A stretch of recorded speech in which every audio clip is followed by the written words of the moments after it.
របៀបទូទាត់វិក័យប័ត្រប្រេងឥន្ធនៈកម្ពុជាតេឡាតាមប្រព័ន្ធ ACLIDA អ៊ីនធឺណិតសម្រាប់គណនីឯកតជនដំបូងសម្បើក website ACLIDA រួចចូលទៅកាន់ម៉ឺនុយ ACLIDA អ៊ីនធឺណិតហើយជ្រើសរើសគណនីឯកតជន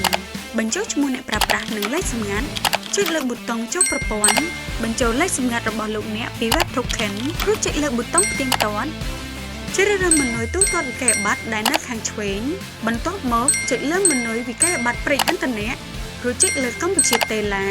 សូមជ្រើសរើសគណនីកាត់ប្រាក់ចេញរួចបញ្ចូលលេខសម្គាល់អ្នកប្រើប្រាស់បន្ទាប់មកបញ្ចូលចំនួនទឹកប្រាក់លើវិក័យប័ត្រ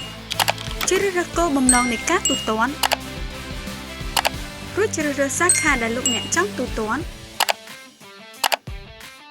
ជ្រើសរើសប្រភេទនៃការទូទាត់រួចចុចលើប៊ូតុងដាក់ស្នាសូមផ្ទៀងផ្ទាត់ព័ត៌មានរបស់លោកអ្នកឡើងវិញបន្ទាប់មកចុចលើប៊ូតុងបញ្ជាក់